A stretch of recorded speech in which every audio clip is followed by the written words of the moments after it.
วงเวียนในแขวงสวรรณเขตทั้งหมดมี6วงเวียนดังนี้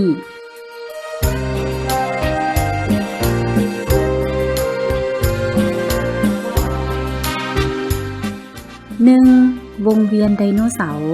เป็นสัญลักษณ์บ่งบอกว่าในสมัยดึกดำบรรพ์ห้อยล้านกว่าปียุคไดโนเสาร์ได้กำเนิดและเคยมีชีวิตอยู่บ่อนนี้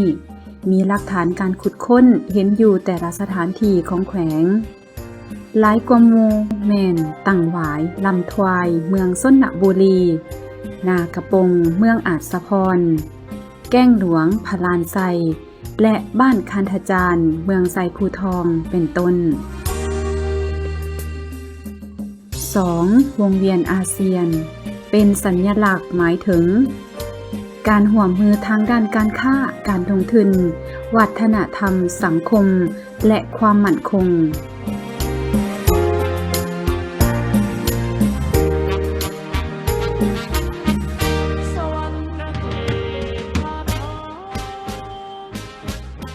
3. วงเวียนกองใหญ่เป็นสัญลักษณ์ถึงวัฒนธรรมของชนเผ่า9เผ่าภายในแขวงสวรรณเขตเผ่าลาวเผ่าผู้ไทยเผ่าซวยเผ่ากะตางเผ่ามังกรเผ่าตะโอยเผ่ากะโปะเผ่าตรีและเผ่าบรูของลาวสื่อให้เห็นถึงฮีตของประเพณีวิถีชีวิตเสียงแคนกองตุ้มกองหางเป็นเอกลักษณ์อันโดดเด่นของแขวงสวรรณเขตโดยเฉพาะลำที่ได้ขึ้นทะเบียนมรดกแห่งชาติและของแขวงแล้วก็มีลำคอนสวรรค์ลำพันซอกลำผู้ไทยลำตังหวาย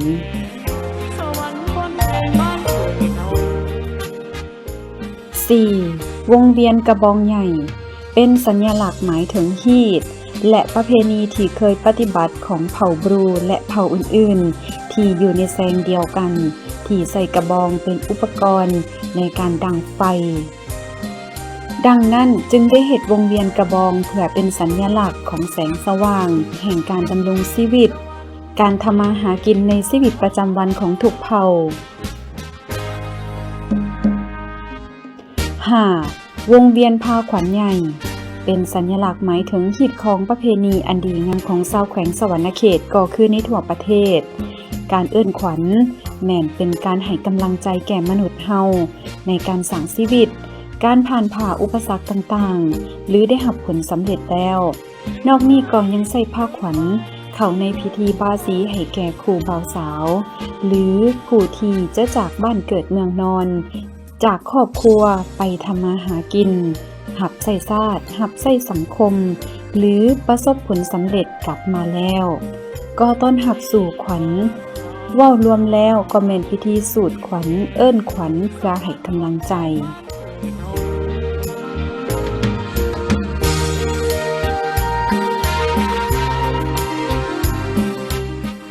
วงเวียนองค์มังเป็นสัญลักษณ์หมายถึง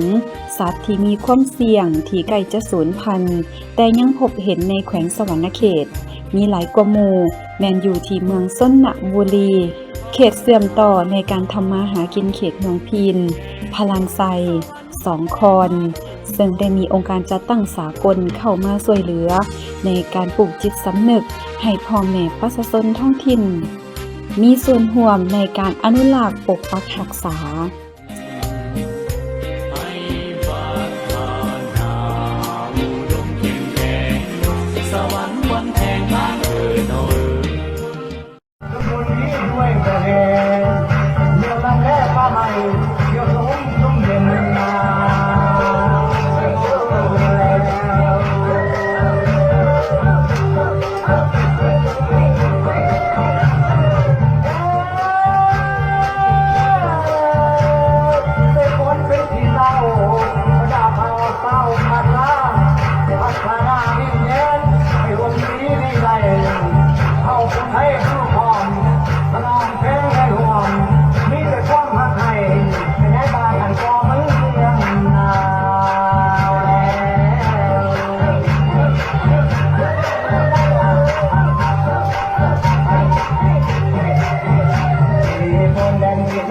คนชาวขาน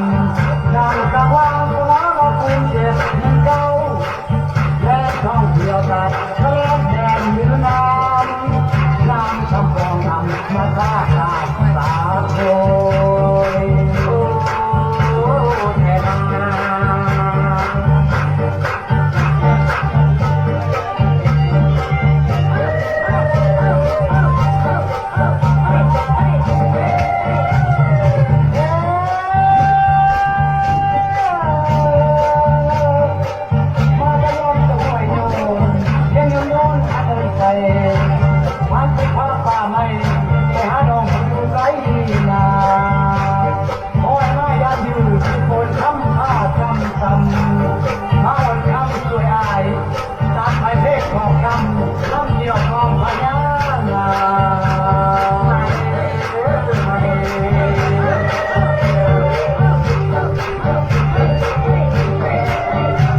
จากห้องยิม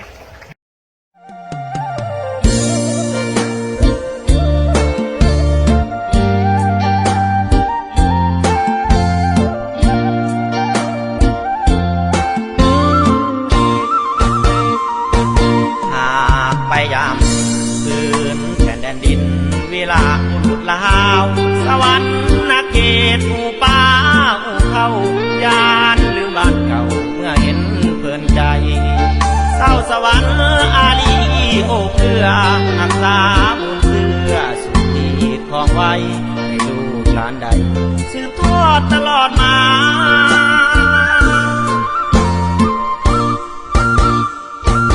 จะพาไปบุญผู้แต่เปิงที่โคตรบุญขอใจปีโดกแต่ข้าวก่อน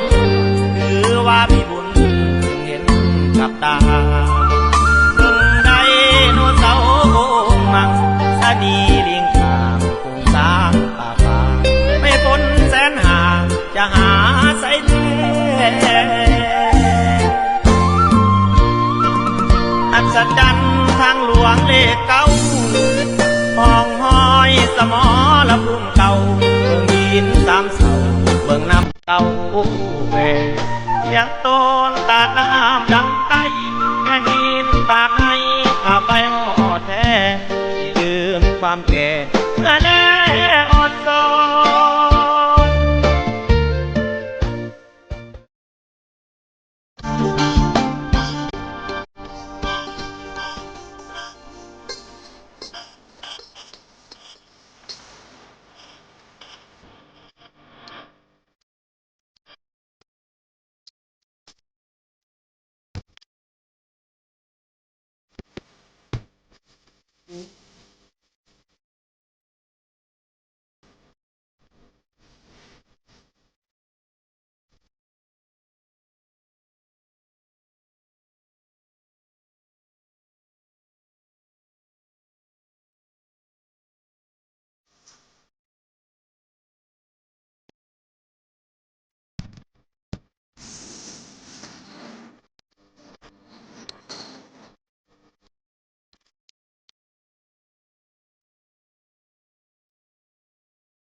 ดปีท่องเที่ยวลาว 2024 ของแขวงสนเขตติดพันกับเทศกาลสวรรค์สุขสันต์พรรษาครั้งที่ 4 ระหว่างวันที่ 10 หา 17 มีนา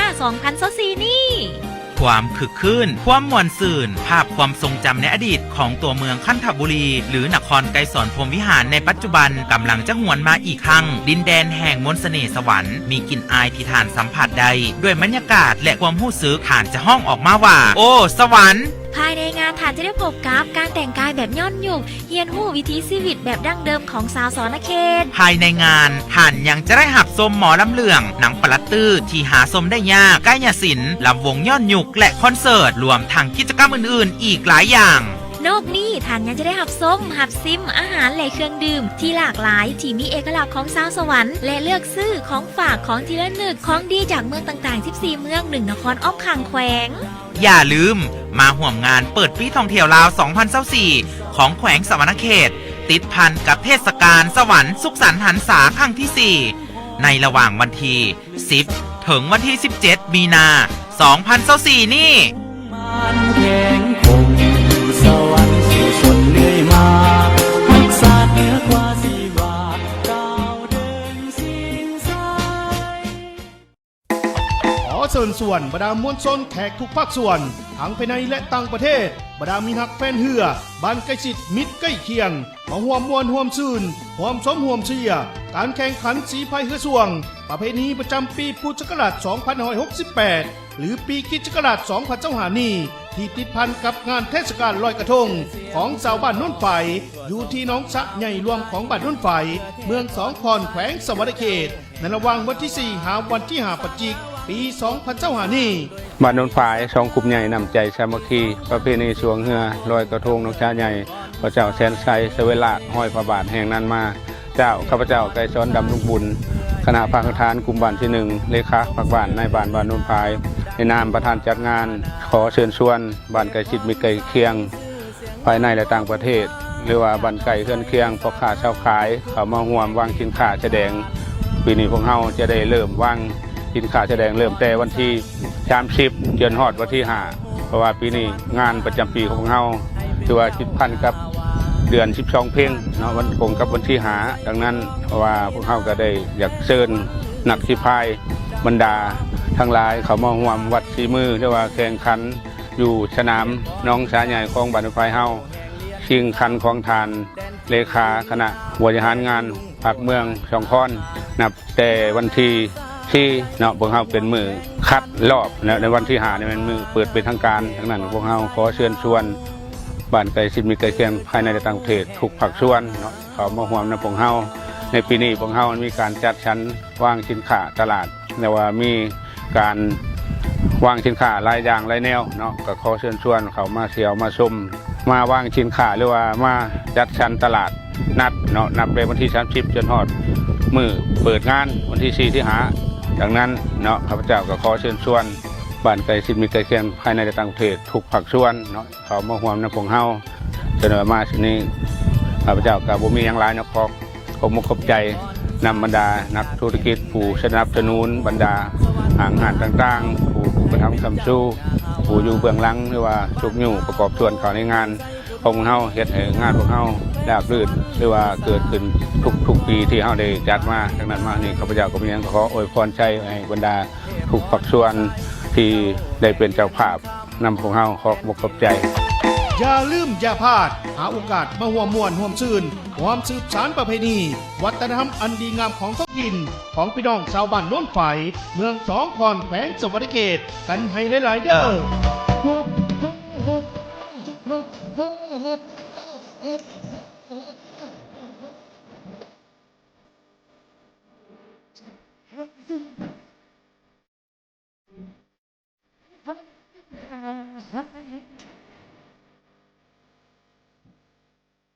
เมืองชนบุรีมอบเครื่องช่วยเหลือให้กับครอบครัวที่ประสบอัคคีภัย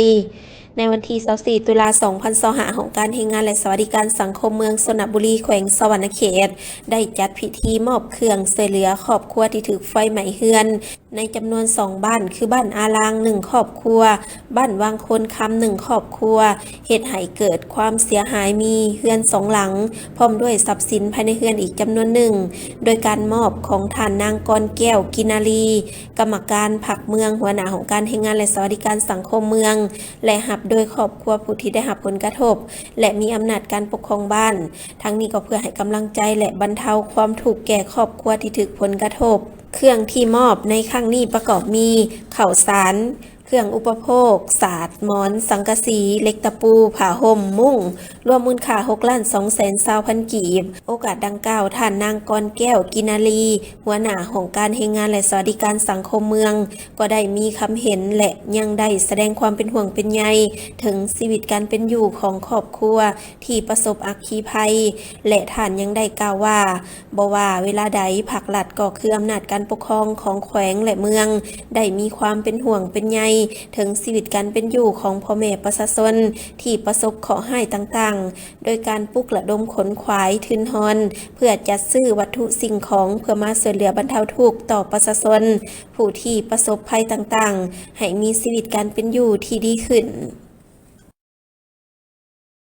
จิก2025สถาบันไซสมบัติเทคโนโลยีสวรรณเขตได้มีพิธีปิดสุดเรียนศุกร์เรียน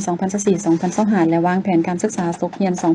2025-2026มอบใบประกาศนียบัตรให้แก่นักศึกษาสถาบันไซสมบัติเทคโนโลยีสวรรณเขตโดยการเข้าร่วมเป็นประธานของท่านอัมพรขาวเพียสุพรมห้องหัวหน้าแผนกศึกษาธิการและกีฬาแขวงท่านปริญญาเอกสุขสวรรค์ไซสมบัติผู้อำนวยการสถาบันไซสมบัติเทคโนโลยีสวรรณเขตมีภาคส่วนต่างๆเข้าร่วมภาคส่วนการศึกษาภาครัฐและเอกชนพร้อมด้วยครูอาจารย์และศึกษาเข้าร่วมท่านปริญญาเอกศรีสวัสดิ์ไซสมบัติห้องผู้อำนวยการสถาบันไซสมบัติเทคโนโลยีสวรรณเขตได้ผ่านบทสรุปศุกร์เรียน2024-2025และแผนปี2025-2026ผ่านข้อตกลงรัฐมนตรีกระทรวงศึกษาธิการและกีฬาว่าด้วยการรับรองนักศึกษาที่สำเร็จการศึกษาระดับปริญญาตรีของสถาบันไซสมบัติเทคโนโลยีประจำศุกร์เรียน2024-2025สำเร็จการศึกษาของสถาบันไซสมบัติเทคโนโลยีรวมทั้งหมด52น้องยิง25น้องในนั้นมีระดับปริญญาตรีสาขาวิชาเทคโนโลยีข้อมูลข่าวสารหรือ IT จำนวน46น้องยิง25น้องสาขาวิชาไฟฟ้าเทคนิคจำนวน4น้องสาขาวิชาเทคโนโลยีอุตสาหกรรมจำนวน2น้องสถาบันไซสมบัติเทคโนโลยีสวรรณเขตเป็นสถาบันการศึกษาภาคเอกชน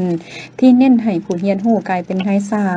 างอาชีพประจำตัวก็คือมีความสามารถด้าน IT ก็คือคอมพิวเตอร์เพื่อบริการและรับใช้สังคมทั่วไปซึ่งเปิดสอน7สาขาคือสาขาบริหารธุรกิจสาขาการบัญชีการเงินสาขาเทคโนโลยีรถยนต์สาขาภาษาอังกฤษทั่วไปสาขาเคหสถานสาขาการผลิตและซ่อมแปลงสาขาเทคโนโลยีข่าวสาร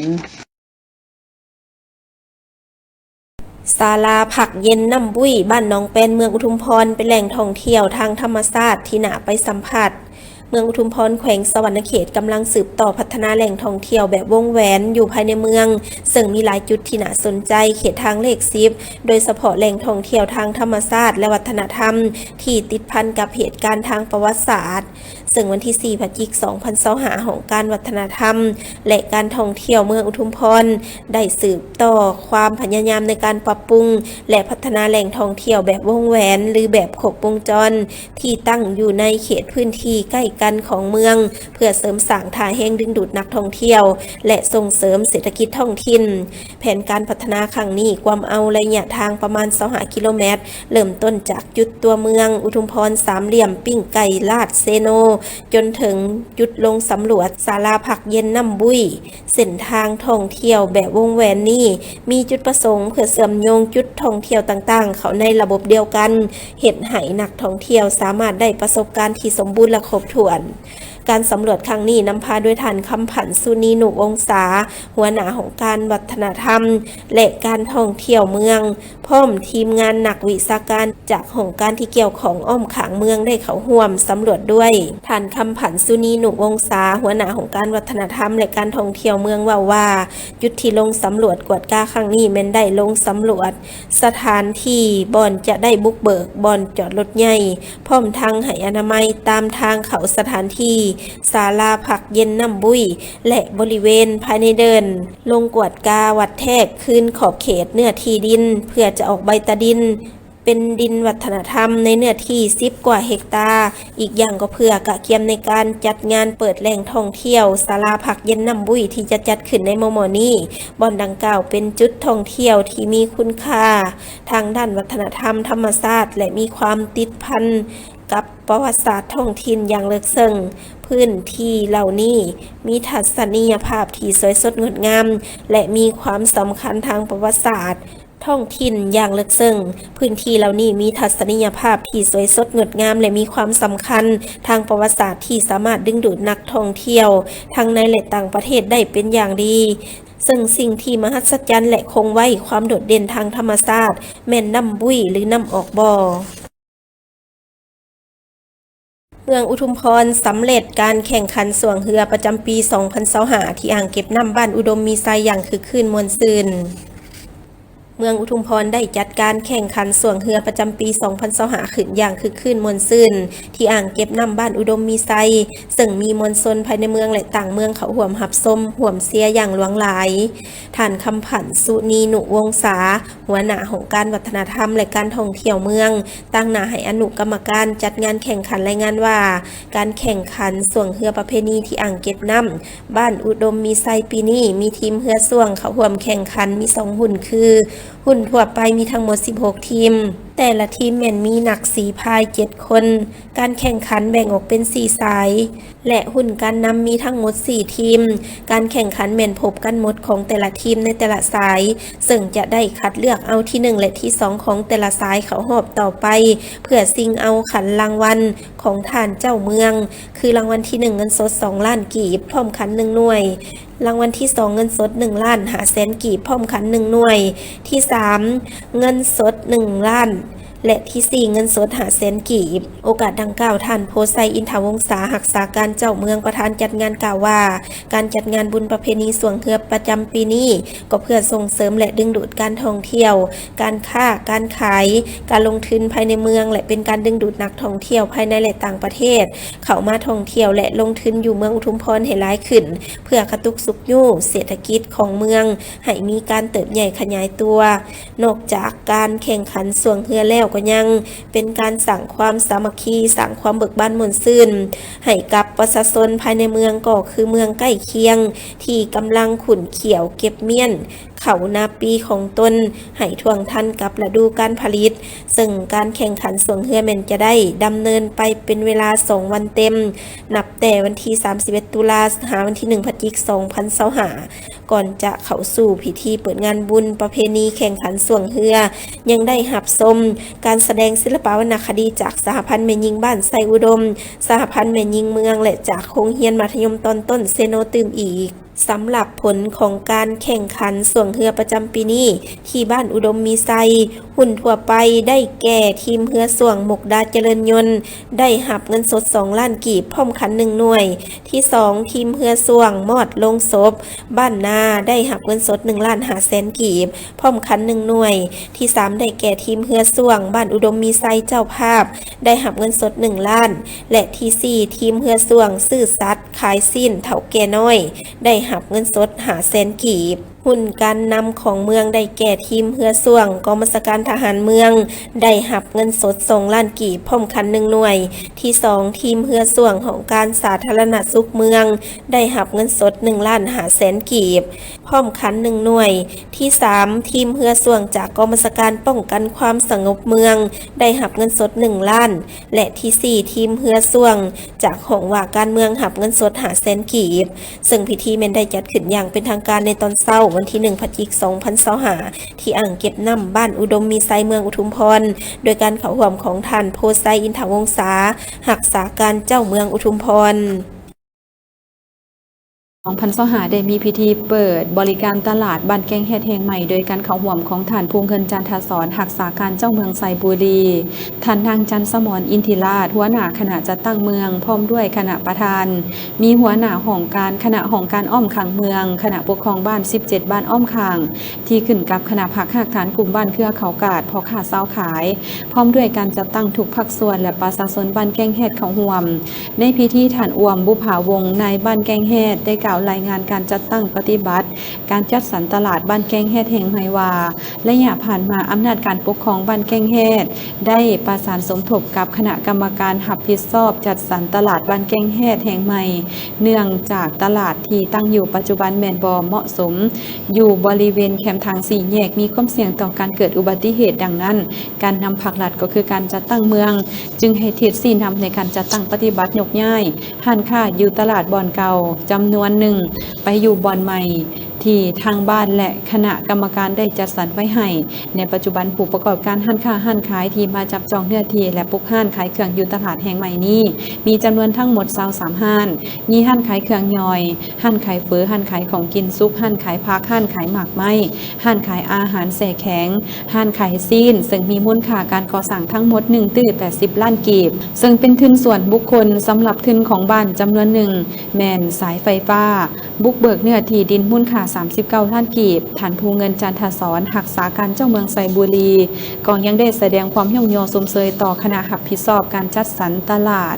พ่อแม่ประชาชนพ่อค้าชาวขายที่ได้เอาใจใส่ในการปฏิบัติตามแนวทางของพรรคให้การร่วมมือจัดสรรตลาดทั้งเป็นการปฏิบัติตามแนวทางของพรรคโดยเฉพาะมติกรมการเมืองศูนย์กลางพรรคเลขที่04การสร้างเศรษฐกิจเอกราชเป็นเจ้าตนเองเพื่อเฮ็ดให้ตลาดแห่งนี้มีความยืนยง